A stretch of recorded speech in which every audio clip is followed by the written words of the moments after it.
Hi friends, welcome to professors PSC. നമ്മൾ ഇന്ന് discuss ചെയ്യുന്ന ടോപ്പിക് കറണ്ട് അഫയേഴ്സ് തന്നെയാണ്. കഴിഞ്ഞ ക്ലാസ്സിൽ 15 ക്വസ്റ്റ്യൻ ഇന്ത്യയുമായി ബന്ധപ്പെട്ട് 15 ക്വസ്റ്റ്യൻ തിരഞ്ഞെടുത്തിട്ടുണ്ടായിരുന്നു. നമ്മൾ അത് ചർച്ച ചെയ്തായിരുന്നു. അത് കാണാത്തവർ അത് കാണുക, ഇമ്പോർട്ടൻറ്റ് ക്വസ്റ്റ്യൻ ആണ്. അപ്പൊ ഇന്ന് നമ്മൾ ഇതേപോലെ ഒരു 15 ക്വസ്റ്റ്യൻ നമ്മൾ ഇന്ന് ഡിസ്കസ് ചെയ്യുന്നുണ്ട്. ഇതിനു മുമ്പ് ടോപ്പിക് വൈസ് ചെയ്തിട്ട് കുറെ കറണ്ട് അഫയേഴ്സ് ടോപ്പിക് നമ്മൾ ഓൾറെഡി ക്ലാസ് ചാനലിൽ അപ്ഡേറ്റ് ചെയ്തിട്ടുണ്ട്. അതെല്ലാം കാണണം. അതേപോലെ നിങ്ങൾ ക്ലാസ്സിനെ കുറിച്ച് ഒന്ന് വിലയിരുത്തണം. ക്ലാസ് കൊള്ളാമെങ്കിൽ കൊള്ളാമെന്ന് കമന്റ് ചെയ്യുക. അതേപോലെ നിങ്ങൾക്ക് അഡീഷണൽ ആയിട്ട് ഏതെങ്കിലും ടോപ്പിക് പുതുതായിട്ട് എടുത്തു തരണമെങ്കിൽ, നിങ്ങൾക്ക് പാടുള്ള ടോപ്പിക്സ് ഏതെങ്കിലും ഉണ്ടെങ്കിൽ നിങ്ങൾക്ക് അതുകൂടെ കമന്റ് ചെയ്യാം. അടുത്തായിട്ട് നിങ്ങൾ പ്രതീക്ഷിക്കുന്ന ക്ലാസ് നിങ്ങൾക്ക് ഏത് വേണം എന്നുള്ള ഒരു ടോപ്പിക് കൂടെ കമന്റ് ചെയ്യുകയാണെങ്കിൽ തീർച്ചയായിട്ടും അതുകൂടെ പരിഗണിക്കുന്നതാണ്. ഓക്കെ, അപ്പൊ ക്ലാസ്സിലേക്ക് കടക്കാം. ആദ്യ ക്വസ്റ്റ്യൻ: സ്ത്രീകൾക്കെതിരായ അതിക്രമ കേസുകൾ 21 ദിവസത്തിനകം തീർപ്പാക്കി വധശിക്ഷ ഉറപ്പാക്കുന്ന ദിശ ബിൽ. നമുക്ക് വേണ്ടത് ഈ ഒരു പോയിന്റ് ആണ്. ദിശ ബിൽ പാസാക്കിയ ഇന്ത്യൻ സംസ്ഥാനം ഏതാണ്? ദിശ ബിൽ പാസാക്കിയ ഇന്ത്യൻ സംസ്ഥാനം ആന്ധ്രാപ്രദേശാണ്, അല്ലെ? അതായത് 2019 ഒരു 26 വയസ്സുള്ള ഒരു വെറ്റിനറി ഡോക്ടറെ കുറച്ച് ആളുകൾ ചേർന്ന്, ഒരു 3-4 പേര് ചേർന്ന് ഗ്യാങ് റേപ്പ് ചെയ്യുകയും അതിനുശേഷം ആ യുവതിയുടെ ബോഡിയൊക്കെ കത്തിക്കുകയൊക്കെ ചെയ്ത് പേപ്പറിൽ ഭയങ്കര വാർത്തയായിരുന്നു. അതിനുശേഷം അവരെ എന്ത് ചെയ്തു? പോലീസ് ഫേക്ക് എൻകൗണ്ടർ ഉണ്ടാക്കി കൊന്നു എന്ന് പറഞ്ഞ് പിന്നെയും മാധ്യമത്തിൽ അതൊരു വലിയ വാർത്തയായിട്ട് വരികയൊക്കെ ചെയ്തു. ഓക്കെ, അതിനുശേഷമാണ് ശരിക്കും പറഞ്ഞാൽ ഈ ഒരു ബില്ല് ശരിക്കും പ്രാബല്യത്തിൽ കൊണ്ടുവരുന്നത്. അതായത് സ്ത്രീകൾക്കെതിരായിട്ട് ഒരു അതിക്രമം ഉണ്ടാവുകയാണെങ്കിൽ ആ കേസ് ഇപ്പൊ ഗ്യാങ് റേപ്പോ മർഡറോ അങ്ങനെ എന്തോ ആയിക്കൊള്ളട്ടെ, അത് 21 ദിവസത്തിനകത്ത് എന്താക്കും? അത് തീർപ്പാക്കും, വധശിക്ഷ ഉറപ്പാക്കുകയും ചെയ്യും, അവരെ തൂക്കിക്കൊല്ലുകയും ചെയ്യും. അപ്പൊ അത്ര സ്ട്രോങ് ആയിട്ടുള്ള ഒരു ബില്ലാണ്. ഇത് പാസ്സാക്കിയ ഇന്ത്യൻ സംസ്ഥാനമാണ് ആന്ധ്രാപ്രദേശ്. വളരെ ഇമ്പോർട്ടന്റ് ആണ്. ഓക്കെ, ആന്ധ്രാപ്രദേശിന്റെ ചീഫ് മിനിസ്റ്ററെ ഓർത്തിരിക്കണം. ഇത് ചോദിക്കാൻ സാധ്യതയുണ്ട്. ആരാണ് അത്? ജഗൻ മോഹൻ ആണ്. ജഗൻ മോഹൻ, ആന്ധ്രാപ്രദേശിന്റെ ചീഫ് മിനിസ്റ്റർ ആരാണ്? ജഗൻ മോഹൻ റെഡ്ഡി. ഓക്കെ, അപ്പൊ ഇദ്ദേഹത്തിന്റെ പാർലമെന്റ്, ഇദ്ദേഹം കയറിയതിനു ശേഷം ഒരുപാട് ചേഞ്ചസ് ആന്ധ്രയിൽ കൊണ്ടുവന്നിട്ടുണ്ട്. നമ്മൾ മിക്കവാറും മാധ്യമങ്ങളിൽ നിറഞ്ഞു നിൽക്കുന്ന ഒരു വ്യക്തി കൂടെയാണ് ജഗൻമോഹൻ റെഡ്ഡി എന്ന് പറയുന്നത്. ഇപ്പൊ റീസെന്റ് ആയിട്ട് പറയുകയാണെങ്കിൽ ഇവരുടെ ക്യാപിറ്റൽസ് തന്നെ ആന്ധ്രയ്ക്ക് വേണ്ടിയിട്ട് 3 ക്യാപിറ്റൽസ് വേണം എന്നൊരു പ്രമേയം പാർലമെന്റ് അവതരിപ്പിക്കുക, അത് പാസ്സാക്കുകയും ചെയ്തു, അല്ലെ? അതായത് അവർക്കൊരു ലെജിസ്ലേറ്റീവ് ക്യാപിറ്റൽ, ഒരു എക്സിക്യൂട്ടീവ് ക്യാപിറ്റൽ, ഒരു ജുഡീഷ്യൽ ക്യാപിറ്റൽ, ഇങ്ങനെ 3 ക്യാപിറ്റൽ തന്നെ അവര് വേണം എന്ന് പറഞ്ഞുകൊണ്ട് എന്ത് ചെയ്തു? പാർലമെന്റ് അവതരിപ്പിക്കുക, ആ പ്രമേയം പാസ്സാക്കുകയും ചെയ്തു. അപ്പൊ ഇതൊരു ക്വസ്റ്റ്യൻ ആയിട്ടും നമുക്ക് എക്സ്പെക്ട് ചെയ്യാം. ആന്ധ്രാപ്രദേശിന്റെ ലെജിസ്ലേറ്റീവ് തലസ്ഥാനം എവിടെയാണ്? എക്സിക്യൂട്ടീവ് തലസ്ഥാനം എവിടെയാണ്? ജുഡീഷ്യൽ തലസ്ഥാനം എവിടെയാണ്? ഓക്കെ, അതോടെ ജസ്റ്റ് ഒന്ന് നോക്കിയേക്കാം. ആന്ധ്രാപ്രദേശിന്റെ ലെജിസ്ലേറ്റീവ് തലസ്ഥാനം എന്ന് പറയുന്നത് അത് അമരാവതിയാണ്. അമരാവതി. ഓക്കെ, എക്സിക്യൂട്ടീവ് തലസ്ഥാനം അത് വിശാഖപട്ടണമാണ്. അവരുടെ പോർട്ട് സിറ്റി എന്നൊക്കെ അറിയപ്പെടുന്ന വിശാഖപട്ടണമാണ് ഏതായിട്ട് തിരഞ്ഞെടുത്തിരിക്കുന്നത്? Executive capital. ജുഡീഷ്യൽ ക്യാപിറ്റൽ ആയിട്ട് തിരഞ്ഞെടുത്തിരിക്കുന്നത് കുർണൂളാണ്. കുർണൂൾ. ഇത് 3 ഓർത്തിരിക്കുക. ലെജിസ്ലേറ്റീവ് ക്യാപിറ്റൽ, അവരുടെ ലെജിസ്ലേറ്റീവ് ബിൽഡിങ്ങും അതും അങ്ങനെയുള്ള സംഭവങ്ങളെല്ലാം. ഇപ്പൊ നമ്മുടെ തിരുവനന്തപുരത്താണ് നമ്മുടെ നിയമസഭകളെല്ലാം ഉള്ളതെന്ന് പറയത്തില്ലേ? അതുകൊണ്ട് നമ്മുടെ തിരുവനന്തപുരം എന്തായിട്ട് എടുക്കുന്നു? കേരളത്തിന്റെ ക്യാപിറ്റൽ ആയിട്ട് പറഞ്ഞേക്കുന്നില്ല. അതേപോലെ ലെജിസ്ലേറ്റീവ് ഉള്ളത് എവിടെയാണ്? ലെജിസ്ലേറ്റീവ് ബിൽഡിങ്സും കാര്യങ്ങളും ഉള്ളതെല്ലാം എവിടെയാണ്? അമരാവതിയിലാണ്. അതുകൊണ്ട് അത് എന്തായിട്ട് തിരഞ്ഞെടുത്തു? ലെജിസ്ലേറ്റീവ് ക്യാപിറ്റൽ ആയിട്ട്. അതേപോലെ എക്സിക്യൂട്ടീവ് ക്യാപിറ്റൽ എന്ന് പറയുന്നത് ഏതാണ്? വിശാഖപട്ടണം. പോർട്ട് സിറ്റി എന്നറിയപ്പെടുന്നത് വിശാഖപട്ടണമാണ്. ആന്ധ്രാപ്രദേശിന്റെ പോർട്ട് സിറ്റി എന്നറിയപ്പെടുന്നത് വിശാഖപട്ടണമാണ്. ദെൻ ജുഡീഷ്യൽ ക്യാപിറ്റൽ കുർണൂളാണ്. ഓക്കെ, ഇത് ഓർത്തിരിക്കണം, തിരിഞ്ഞു പോകരുത്. ഞാൻ ഓർത്തിരിക്കുന്ന ഒരു കോഡ് ജസ്റ്റ് ഒന്ന് പറയാം. ഞാൻ ഓർത്തിരിക്കുന്നത് LEVJK എന്നാണ്. LEVJK ഒന്നുമില്ല, ഇതിന്റെ രണ്ടിന്റെ ആദ്യ അക്ഷരം വെച്ച് ചെയ്തേക്കുന്നതേ ഉള്ളൂ. LEVJK ഒരു അറബിക് വാക്കാന്ന് ഉപയോഗിക്കുക. LEVJK ചുമ്മാ. ഓക്കെ, അപ്പൊ L എന്താ? Legislative capital, A Amaravati. Okay, E executive capital, V Visakhapatnam, J judicial capital, K Kurnool. അപ്പൊ LEVJK, ആന്ധ്ര LEVJK എന്നിങ്ങനെ ചുമ്മാ പറഞ്ഞുകൊണ്ടിരുന്നാൽ മതി. കുറെ പ്രാവശ്യം കയറുമ്പോൾ നമുക്ക് അതങ്ങ് ബൈഹാർട്ട് ആയി പോകും. ഇത് ഓർത്തോണം, പരീക്ഷയ്ക്ക് വരാൻ സാധ്യതയുണ്ട്. ലെജിസ്ലേറ്റീവ് ക്യാപിറ്റൽ എവിടെയാണ്? എക്സിക്യൂട്ടീവ് ക്യാപിറ്റൽ എവിടെയാണ്? ജുഡീഷ്യൽ ക്യാപിറ്റൽ എവിടെയാണ് എന്ന് വരാൻ സാധ്യതയുണ്ട്. തിരിഞ്ഞു പോകരുത്. ഓക്കെ, അടുത്ത ക്വസ്റ്റ്യൻ, 17ാമത്തെ ക്വസ്റ്റ്യൻ. ഇന്ത്യയിൽ എവിടെ നിന്നും റേഷൻ വാങ്ങുന്നതിനായി കേന്ദ്ര സർക്കാർ ആരംഭിക്കുന്ന പദ്ധതി? ഇത് നമ്മൾ കഴിഞ്ഞ VO പരീക്ഷയ്ക്കൊക്കെ എടുത്തു വെച്ച് പഠിച്ച ചോദ്യമാണ്. കാരണം അന്ന് നമ്മുടെ അടുത്ത് പറഞ്ഞിരുന്നത് 2020 ആകുമ്പോഴത്തേക്ക് ഇത് പ്രാബല്യത്തിൽ വരും എന്ന് പറഞ്ഞിരുന്നതാണ്. പക്ഷേ ഇപ്പോൾ അറിയാൻ കഴിഞ്ഞത് 2021 മാത്രമേ ഈ ഒരു scheme one nation one ration card പ്രാബല്യത്തിൽ വരത്തുള്ളൂ എന്നാണ് പറഞ്ഞിരിക്കുന്നത്. അതിന്റെ റീസൺ ആയിട്ട് അവർ പറയുന്നതെന്ന് വെച്ച് കഴിഞ്ഞാൽ പല സംസ്ഥാനങ്ങളും തമ്മിലും ഈ ഇന്റർനെറ്റ് എന്താ പറയുക കണക്ടിവിറ്റി പ്രോപ്പർ ആയിട്ട് ചെയ്യാൻ സാധിച്ചിട്ടില്ല എന്നൊക്കെയാണ് റീസൺ അറിയാൻ കഴിഞ്ഞത്. അപ്പൊ എന്താണ് ഈ സ്കീം പറയുന്നത്? സ്കീം പറയുന്നത് ഇത്രയേ ഉള്ളൂ, ഒരു റേഷൻ കാർഡ് കയ്യിലുണ്ടെങ്കിൽ ഇന്ത്യയിൽ എവിടെ നിന്ന് വേണമെങ്കിലും റേഷൻ വാങ്ങാം. വളരെ ഇമ്പോർട്ടന്റ് അല്ലേ? അപ്പൊ നമ്മുടെ കയ്യിൽ ഒരു റേഷൻ കാർഡ് ഉണ്ടെങ്കിൽ ആ റേഷൻ കാർഡ് ഉപയോഗിച്ചിട്ട് നമ്മൾ എവിടെ ഇന്ത്യയിൽ താമസിക്കുന്നോ അവിടെ നമുക്ക് എന്ത് ചെയ്യാം? റേഷൻ വാങ്ങാം. അതിനു വേണ്ടിയിട്ട് കേന്ദ്ര സർക്കാർ ആരംഭിക്കുന്ന പദ്ധതിയാണ് one nation one ration card. വളരെ ഇമ്പോർട്ടന്റ് ആണ്. ഓക്കെ, അടുത്തത് ഇന്ത്യയിൽ വൺ ഫാമിലി വൺ ജോബ് ആരംഭിച്ച സംസ്ഥാനം ഏതാണ്? ഇതും പഴയ ക്വസ്റ്റ്യൻ ആണ്, PSC ചോദിച്ചതാണ്. സിക്കിമാണ് ആൻസർ. പക്ഷെ ഇപ്പം ഇതിനൊരു ഒരു പ്രാധാന്യമുണ്ട് ഈ സ്കീമിന് വീണ്ടും, അതുകൊണ്ടാണ് ഇതിൽ ഉൾപ്പെടുത്തിയത്. ഈ one family one job scheme എന്ന് പറയുന്നത് അത് സിക്കിമിന്റെ അന്നത്തെ മുഖ്യമന്ത്രി ആയിരുന്നു ആര്? പവൻ കുമാർ ചാംലിംഗ്. ആരാണ്? പവൻ കുമാർ ചാംലിംഗ്. ഓക്കെ, സിക്കിമിന്റെ അന്നത്തെ മുഖ്യമന്ത്രി ആയിരുന്നു പവൻ കുമാർ ചാംലിംഗ്. അപ്പൊ ഇന്ത്യ 1994 മുതൽ 2019 വരെ സിക്കിമിന്റെ മുഖ്യമന്ത്രിയായിരുന്നു. കൺസിസ്റ്റന്റ് ആയിട്ട് ഇദ്ദേഹം തന്നെയായിരുന്നു. അപ്പൊ ഇന്ത്യയില് ചീഫ് മിനിസ്റ്റർ പദവിയിൽ ഏറ്റവും കൂടുതൽ കാലം ഇരുന്ന വ്യക്തി ആരാണ് എന്നൊക്കെ ക്വസ്റ്റ്യൻ വന്നാലും ആര് തന്നെയാണ്? അത് പവൻ കുമാർ ചാംലിംഗ് തന്നെയാണ്. ഓക്കെ, അപ്പൊ ഇദ്ദേഹം കൊണ്ടുവന്ന ഒരു സ്കീമാണ് വൺ ഫാമിലി വൺ ജോബ്.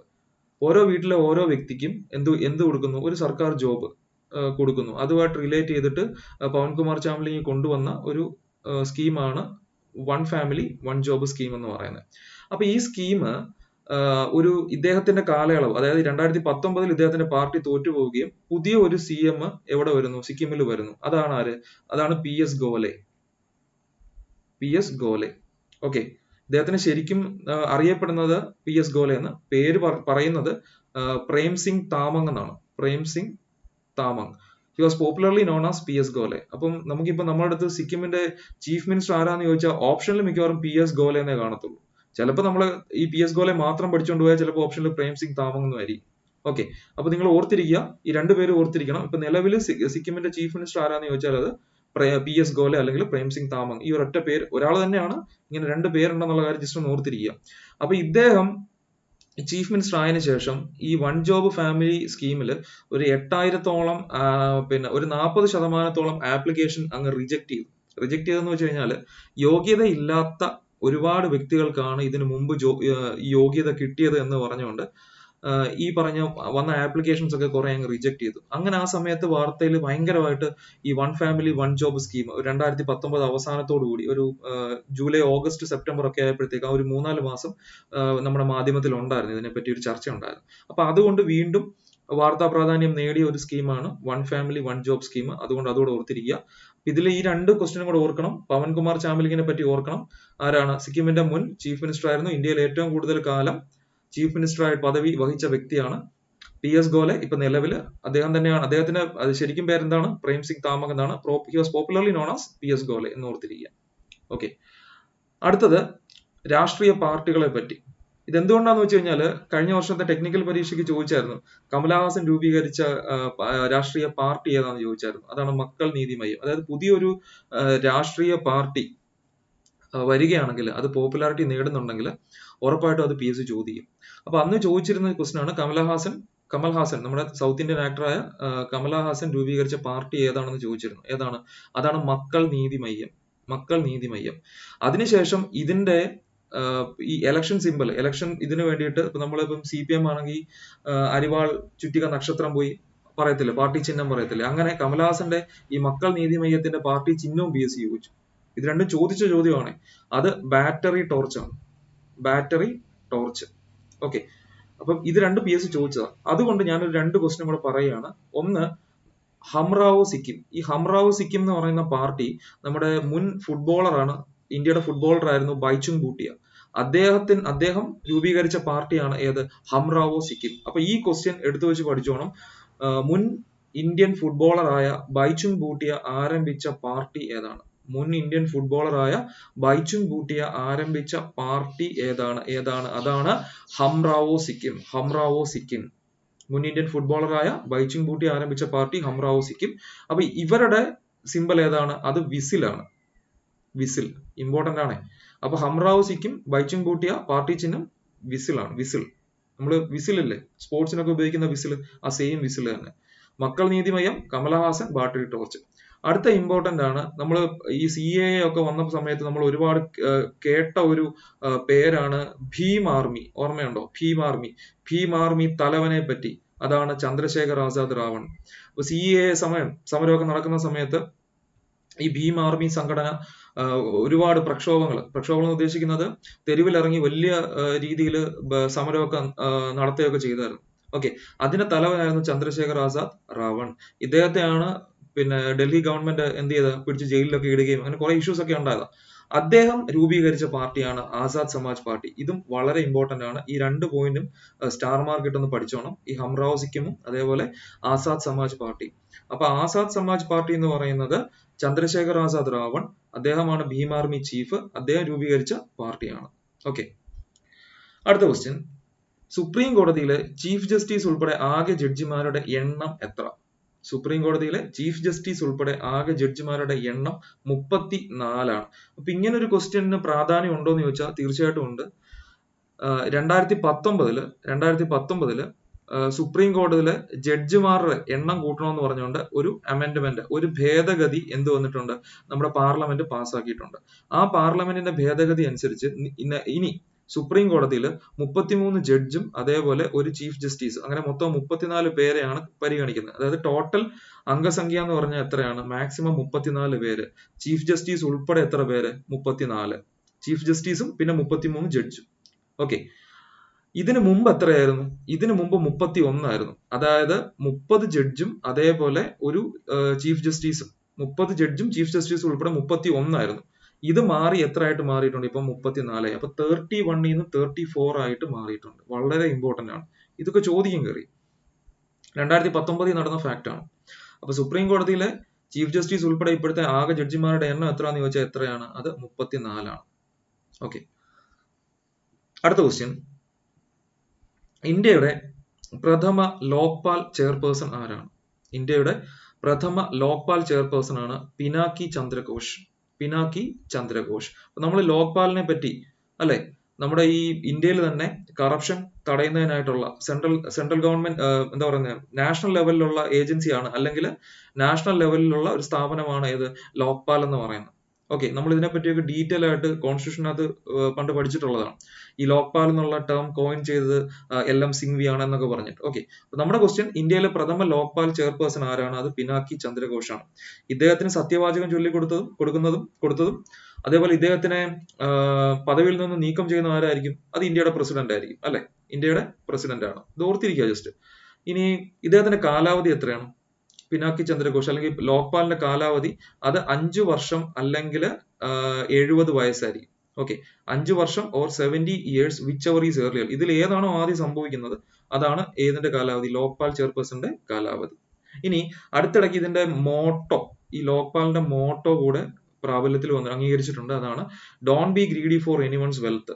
കേട്ടോ, വളരെ ഇമ്പോർട്ടന്റ് ആണ്. Don't be greedy for anyone's wealth. ഇത് പിന്നെ ലോക്പാലിന്റെ മോട്ടോയാണ്, ഓർത്തിരിക്കുക. അപ്പൊ 2019 റീസെന്റ് ആയിട്ട് ഇത് ഒരു സിംബലും അംഗീകരിച്ചത് എന്ന കാര്യം കൂടെ ഓർത്തിരിക്കുക. അടുത്ത ഇമ്പോർട്ടന്റ് ക്വസ്റ്റ്യൻ, ഇതൊന്നും പഠിക്കാതെ പോകരുത്.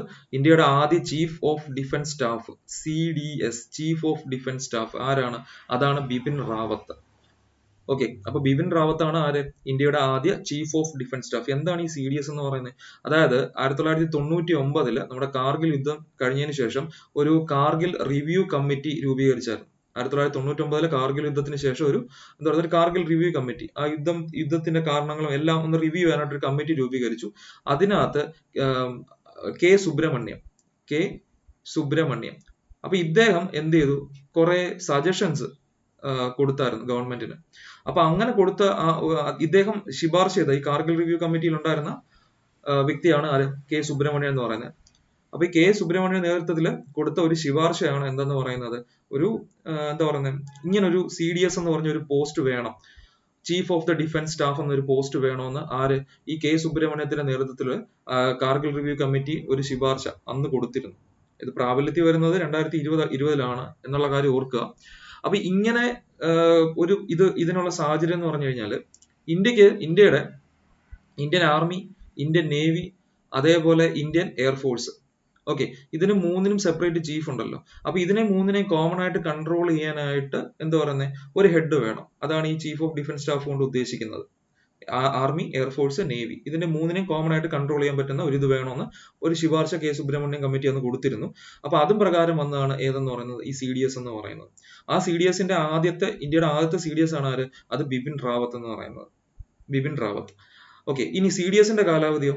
CDSന്റെ കാലാവധി 3 years or 65 age whichever is earlier. 3 വർഷം കാലാവധി, ടെന്യൂർ എന്ന് പറഞ്ഞാൽ ഒന്നുകിൽ 3 വർഷം അല്ലെങ്കിൽ 65 വയസ്സ്. ആർക്ക്? ബിപിൻ റാവത്തിന് 65 വയസ്സാവുന്നത് വരെ അല്ലെങ്കിൽ 3 വർഷം ആണ് ഇദ്ദേഹത്തിന്റെ ടെന്യൂർ എന്ന് പറയുന്നത്. ഇതിൽ ആദ്യം ഏത് സംഭവിക്കുന്നു അതാണ് പരിഗണിക്കുന്നത്. വളരെ ഇമ്പോർട്ടന്റ് ആണ്. ഓക്കെ, അടുത്തത് ഒരു അടിപൊളി ക്വസ്റ്റൻ ആണ്. രാജ്യസഭാ ടിവിയും ലോകസഭാ ടിവിയും സംയോജിച്ച് നിലവിൽ വരുന്ന പുതിയ ചാനൽ ഏതാണ്? ഓക്കെ, അപ്പൊ സ്വാഭാവികമായിട്ടും ഞാൻ ആദ്യം PSC ഒക്കെ പഠിക്കുന്ന സമയത്ത് എനിക്കും ഡൗട്ട് ഉണ്ടായിരുന്നു എന്താ ഈ രാജ്യസഭാ TV. കാരണം ഒരു ചോദ്യ പേപ്പറിലെ ക്വസ്റ്റ്യൻ ഇങ്ങനെ ആയിരുന്നു, Rajya Sabha who was the chairman of present chairman of Rajya Sabha TV. രാജ്യസഭാ ടിവിയുടെ ഇപ്പോഴത്തെ നിലവിലെ ചെയർമാൻ ആരാണ്? ആദ്യമായിട്ട് കാണുന്നതായിരുന്നു അന്ന് പഠിക്കുന്ന സമയത്ത്. ഓക്കെ, അപ്പം അന്ന് തൊട്ട് ഇങ്ങനെയുള്ള ക്വസ്റ്റ്യൻ പേപ്പറിൽ കണ്ടുവരുന്നുണ്ട്. നിങ്ങൾ പഴയ ക്വസ്റ്റ്യൻ പേപ്പർ നോക്കിയാൽ കാണാൻ സാധിക്കും രാജ്യസഭാ TV അതിന്റെ ചെയർമാൻ ആര് എന്നൊക്കെ പറഞ്ഞുകൊണ്ട്. അപ്പൊ എന്താ സംഭവം എന്ന് പറഞ്ഞു കഴിഞ്ഞാൽ ഈ രാജ്യസഭയിലെ ലോകസഭയിലെ നടപടികൾ എന്താ പറയുന്നത്, അത് ഷൂട്ട് ചെയ്ത് കാണിക്കുന്ന ടെലിവിഷൻ ആണ് ഏതെന്ന് പറയുന്നത് രാജ്യസഭാ TVയും ലോക്സഭ TV. ഇതിന് CEOമാരും കാര്യങ്ങളും എല്ലാം ഉണ്ട്. ഒന്ന് രാജ്യസഭയിലെ കാര്യങ്ങൾക്കും മറ്റേത് ലോക്സഭയിലെ കാര്യങ്ങൾക്കും. ഇനി എന്താ സംഭവിക്കുന്നതെന്ന് പറഞ്ഞാൽ ഇത് രണ്ടും കൂടെ ക്ലബ് ചെയ്തുകൊണ്ട് ഈ നടപടികൾ ഇംഗ്ലീഷിലും ഇംഗ്ലീഷിലും ഹിന്ദിയിലും കാണിക്കുന്ന രീതിയിൽ ഒരു പുതിയ TV ഫോർമുലേറ്റ് ചെയ്യുന്നുണ്ട്. അതാണ് സൻസദ് TV. ഇത് ഓർത്തിരിക്കുക, ഇത് ഉറപ്പായിട്ടും ചോദിക്കും. ഇത് നിലവിൽ വന്നതിന് ശേഷം ഇതിന്റെ സിഇഒയെ പറ്റി അതും സിഇഒയും അതിന്റെ ചെയർമാൻ ആരാന്നുള്ള കാര്യം നമ്മൾ പഠിച്ചാൽ മതി. ഇപ്പൊ നിലവിൽ എന്ത് ചെയ്യുക, ഇങ്ങനെ രാജ്യസഭാ TVയും ലോക്സഭാ TVയും സംയോജിച്ച് ഒരു പുതിയ ചാനൽ വരുന്നുണ്ട്. അതിന്റെ പേര് ഓർത്തിരിക്കും, അതാണ് സൻസദ് TV. എന്താണ്? സൻസദ് TV. ഓക്കെ, അടുത്തത് വളരെ ഇമ്പോർട്ടന്റ് ആണ്, ചോദിച്ചു കഴിഞ്ഞ ക്വസ്റ്റ്യൻ ആണ്, നിങ്ങൾ കണ്ടു കാണുമെന്ന് പ്രതീക്ഷിക്കുന്നു. ഇന്ത്യയിലെ എല്ലാ പോസ്റ്റ് ഓഫീസുകളും ഡിജിറ്റൽ ആക്കുന്നതിന് വേണ്ടി ആരംഭിച്ച പദ്ധതി. ഇന്ത്യയിലെ എല്ലാ പോസ്റ്റ് ഓഫീസുകളും ഡിജിറ്റൽ ആക്കുന്നതിന് വേണ്ടിയിട്ട് ആരംഭിച്ച പ്രോഗ്രാം, അതാണ് ദർപ്പൺ. ഇത് ചോദിച്ചതാണ്, പഴയ ക്വസ്റ്റ്യൻ പേപ്പറിലുള്ള ക്വസ്റ്റ്യൻ ആണ്, വീണ്ടും ചോദിക്കും. അതാണ് digital advancement of rural post office four A new India. ഇന്ത്യയിലെ എല്ലാ പോസ്റ്റ് ഓഫീസുകളും ഡിജിറ്റൽ ആക്കുന്നതിന് വേണ്ടി ആരംഭിച്ച പദ്ധതി ഏതാണ്? ദർപ്പണാണ്. ഈ പദ്ധതികളൊക്കെ വരുമ്പോഴത്തേക്ക് നമ്മൾ ഒരുപാട് വാരി വലിച്ചിട്ട് പഠിക്കരുത്. ഇപ്പൊ നിങ്ങൾ റാങ്ക് ഫയലും അതേപോലെ ഈ കറണ്ട് അഫയേഴ്സിന്റെ പുസ്തകങ്ങളൊക്കെ എടുക്കുന്ന സമയത്ത് സ്കീംസ് എന്ന് പറഞ്ഞുകൊണ്ട് ഒരുപാട് സ്കീംസ് അതിനകത്ത് കൊടുത്തിട്ടുണ്ട്. ഒന്നും എടുത്ത് വെച്ച് ഒരുപാട് പഠിക്കരുത്. വാർത്താ പ്രാധാന്യം നേടുന്ന ഏറ്റവും ഇമ്പോർട്ടന്റ് ആയിട്ടുള്ള സ്കീംസ് വേണം നമ്മൾ കവർ ചെയ്ത് പോകാനായിട്ട്. അപ്പം ഇനിയിപ്പോ പറയാൻ പോകുന്ന കാര്യങ്ങൾ അങ്ങനെയുള്ള കാര്യങ്ങൾ മാത്രമേ ഉള്ളൂ.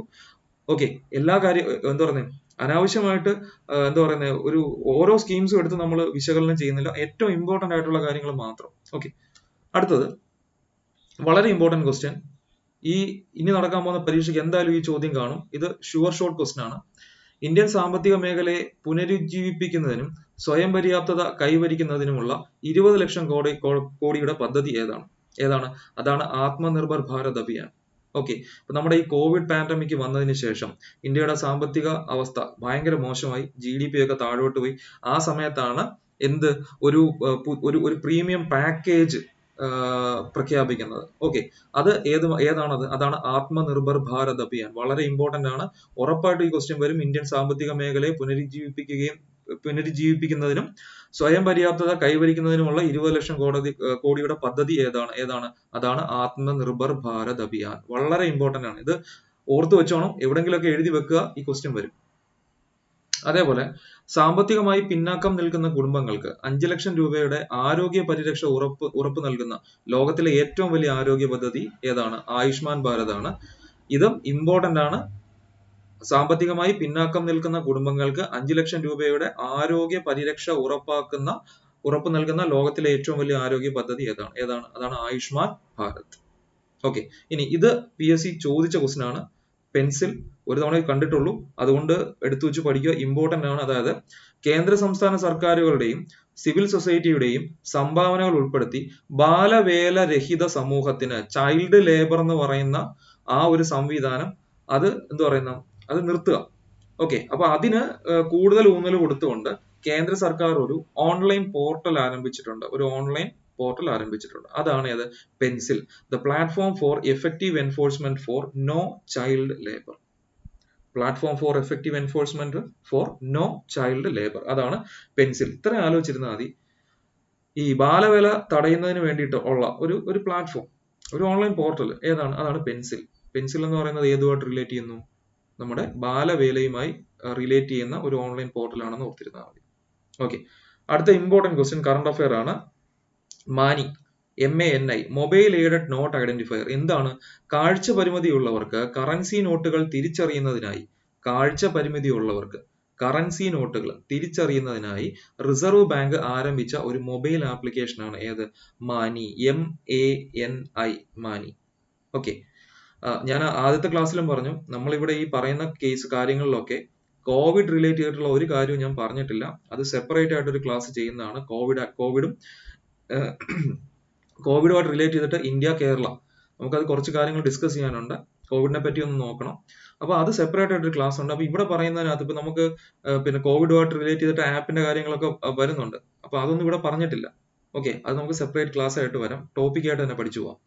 അപ്പൊ കാഴ്ച പരിമിതി ഉള്ളവർക്ക് കറൻസി നോട്ടുകൾ തിരിച്ചറിയുന്നതിനായി റിസർവ് ബാങ്ക് ആരംഭിച്ച മൊബൈൽ ആപ്ലിക്കേഷൻ ഏതാണ്? അതാണ് MANI, MANI, mobile aided note identifier. Okay, അടുത്ത ഇമ്പോർട്ടന്റ് ക്വസ്റ്റ്യൻ നമ്പർ 29. ജോലി സ്ഥലത്ത് സ്ത്രീകളെ ലൈംഗികമായി പീഡിപ്പിക്കുന്നതുമായി ബന്ധപ്പെട്ട പരാതികൾ രജിസ്റ്റർ ചെയ്യാനായി കേന്ദ്ര സർക്കാർ ആരംഭിച്ച ഓൺലൈൻ സംവിധാനം അതാണ് ഷീ ബോക്സ്.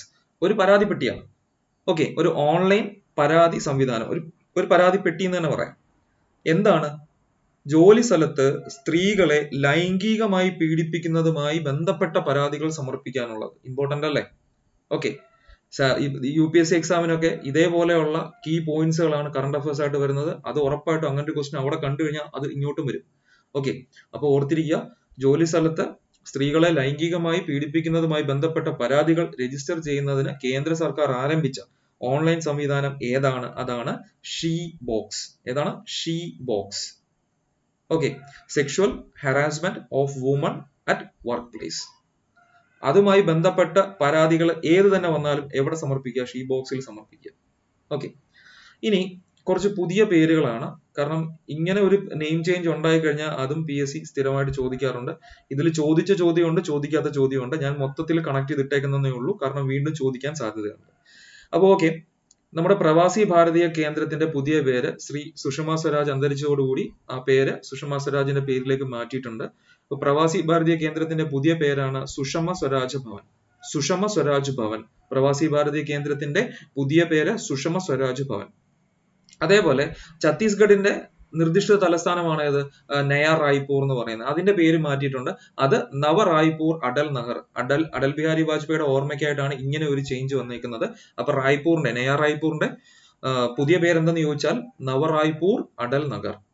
അതേപോലെ ഉത്തർപ്രദേശിലെ ഒരു ജില്ലയാണ് ഫൈസാബാദ് എന്ന് പറയുന്നത്. അതിന്റെ പേര് മാറ്റിയിട്ടുണ്ട്. എന്താക്കി? അയോധ്യ എന്നാക്കി. ഇത് ഇമ്പോർട്ടന്റ് ക്വസ്റ്റ്യൻ ആണ്. ഉത്തർപ്രദേശിലെ ഫൈസാബാദ് ജില്ലയുടെ പുതിയ പേര് എന്താണ്? അയോധ്യ. അതേപോലെ ഉത്തർപ്രദേശിലെ ഇമ്പോർട്ടന്റ് ആയിട്ടൊരു സ്ഥലമാണ് ഏത്? അലഹബാദ്. ഇത് PSC ചോദിച്ചതാണ്, എല്ലാവർക്കും അറിയാവുന്ന ക്വസ്റ്റ്യൻ ആണ്. പ്രയാഗ്രാജ് എന്നാക്കി. അലഹബാദിന്റെ പുതിയ പേരാണ് പ്രയാഗ്രാജ്. അതേപോലെ ഷിംലയുടെ പേര് മാറ്റുകയാണ്. അതിനു വേണ്ടിയിട്ട് സജസ്റ്റ് ചെയ്തിരിക്കുന്ന ഒരു പേരാണ് ശ്യാമള. ഷിംലയുടെ പേര് മാറുന്നു. അപ്പൊ മാറാനായിട്ട് ഒരു പേര് വേണമല്ലോ, പുതിയൊരു പേര് വേണം. അപ്പൊ അതിനുവേണ്ടി സജസ്റ്റ് ചെയ്തിരിക്കുന്ന പേരാണ് ഏത്? ശ്യാമള എന്ന് പറയുന്നത്. ഓക്കെ, ഇനി അടുത്തത് AB വാജ്പേയിയുടെ പേരിൽ പുനർനാമകരണം ചെയ്ത ഒരു എയർപോർട്ട് ഉണ്ട്. അതാണ് ജോളി ഗ്രാൻഡ് എയർപോർട്ട്. ഇത് എവിടെയാണ് സ്ഥിതി ചെയ്യുന്നത്? ഇത് ഡെഹ്റാഡൂണിലാണ് സ്ഥിതി ചെയ്യുന്നത്. ഡെഹ്റാഡൂൺ എവിടെയാണ്? ഉത്തരാഖണ്ഡിലാണ്. അപ്പൊ ഉത്തരാഖണ്ഡിലെ ഡെഹ്റാഡൂണിലെ എയർപോർട്ടായ ജോളി ഗ്രാൻഡ് എയർപോർട്ട്, ഇതിന്റെ പേര് ഇപ്പം AB വാജ്പേയിയുടെ പേരിലേക്ക് പുനർനാമകരണം ചെയ്തിട്ടുണ്ട്. ഓർത്തിരിക്കുക. ഓക്കെ, ഇനി PSC ചോദിച്ച ചോദ്യമാണിത്. ആൻഡമാൻ നിക്കോബാറിലെ ദ്വീപുകളുടെ പേരുകൾ മാറ്റിയിട്ടുണ്ട്. അപ്പം അവിടെ ഇമ്പോർട്ടന്റ് ആയിട്ട് 3 ദ്വീപുകൾ, Ross island, Neil island, Havelock island, ഇത് 3ന്റെയും പേര് മാറ്റിയിട്ടുണ്ട്. ഇത് കഴിഞ്ഞ ഒരു 2 വർഷം മുമ്പുള്ള കാര്യമാണ്. പക്ഷെ വീണ്ടും ചോദിച്ചു വരുന്നുണ്ട്. ഒരു 3 ചോദ്യ പേപ്പറിലുള്ള ഇതേ ക്വസ്റ്റ്യൻ കണ്ടിട്ടുണ്ട്. അതുകൊണ്ട് ഇതോടൊന്ന് അറിഞ്ഞിരിക്കുക, ചിലപ്പോൾ വീണ്ടും കയറി ചോദിക്കാം. ഓക്കെ, അതില് റോസ് ഐലൻഡിന്റെ പേരാണ് നേതാജി സുഭാഷ് ചന്ദ്ര ബോസ് ദ്വീപ്. റോസ് ഐലൻഡിന്റെ പേര് നേതാജി സുഭാഷ് ചന്ദ്ര ബോസ് ദ്വീപ് എന്ന് മാറ്റി. ഓക്കെ, അപ്പൊ ആൻഡമാൻ നിക്കോബാറിലെ ദ്വീപാണ് റോസ് ഐലൻഡ്. അത് ഇപ്പൊ എന്ത് പേരിലേക്ക് മാറ്റി. എന്ത് പേരിലേക്ക് മാറ്റി? നേതാജി സുഭാഷ് ചന്ദ്ര ബോസ് ദ്വീപ് എന്ന്. ഇതിവിടെ കണക്ട് ചെയ്തിടാം, റോസും ബോസും അല്ലെ. ഒരു പറയുമ്പോൾ തന്നെ നമുക്കൊരു കണക്ഷൻ കിട്ടുന്നുണ്ടല്ലോ. റോസ് ഐലൻഡ്, ബോസ് ദ്വീപ് എന്നൊന്ന് കണക്ട് ചെയ്തിട്ട് വെച്ചാൽ മതി. റോസ് ഐലൻഡിന്റെ പേര് നേതാജി സുഭാഷ് ചന്ദ്ര ബോസ് ദ്വീപ് എന്ന് മാറ്റി. അടുത്തത് നീൽ ഐലൻഡ് ആണ്, ഷഹീദ് ഐലൻഡ്. അപ്പൊ നിങ്ങൾ ഇങ്ങനെ ഒന്ന് കണക്ട് ചെയ്തിട്ടാൽ മതി. നീൽ ഒരു വ്യക്തിയാണ് അല്ലെ. ഇതിലിപ്പം ആണായിട്ടുള്ള ഒരു വ്യക്തി എന്ന് പറയുന്നത് നീലാണ് അല്ലെ. Rose, Neil, have, lock. Okay, അപ്പം നീൽ എന്ന് പറയുന്ന ഒരു വ്യക്തിയാണ്. അയാൾ ഷഹീദായി പോയെന്ന് ഓർത്തിരുന്നാൽ മതി. നീൽ എന്ത് ചെയ്തു? ഷഹീദായി പറഞ്ഞാൽ എന്താ? മരണപ്പെട്ടു പോവുക എന്നുള്ളൊരു മീനിങ്. അപ്പൊ നീല് ഷഹീദായി പോയി. അപ്പൊ നീൽ ഐലൻഡിന്റെ പേരാണ് എന്ത്? Shaheed island. Neil island, Shaheed island. അടുത്തത് ഹാവ്ലോക്ക് ഐലൻഡ്, അത് സ്വരാജ് ദ്വീപ് എന്ന് മാറിയിട്ടുണ്ട്. ഇത് രണ്ടും പഠിച്ചാൽ നമുക്ക് ഇത് ഉറപ്പായിട്ടും പിക്ക് ചെയ്യാം. ഓക്കെ, അപ്പൊ റോസ് ഐലൻഡ്, ബോസ് ദ്വീപ്. നീൽ ഐലൻഡ്, ഷഹീദായി പോയ വ്യക്തിയാണ് നീല്. അപ്പൊ Neil island, Shaheed island, Havelock island, Swaraj ദ്വീപ്. ഓക്കെ, 30 ക്വസ്റ്റ്യൻ ആയി മൊത്തം. 2 പാർട്ടായിട്ട്. ഇതേപോലെ ഒരു സെറ്റും കൂടെ വരുന്നുണ്ട്. നമുക്ക് അതുകൂടെ കവർ ചെയ്യുമ്പോൾ അത്യാവശ്യം ടോപ്പിക് എല്ലാം നമ്മൾ കവർ ചെയ്ത് വരും. ഇതുപോലുള്ള ക്വാളിറ്റി കണ്ടന്റ് കിട്ടാനായിട്ട് നിങ്ങൾ എന്ത് ചെയ്യുക? ചാനലിനെ സബ്സ്ക്രൈബ് ചെയ്യുക. താങ്ക്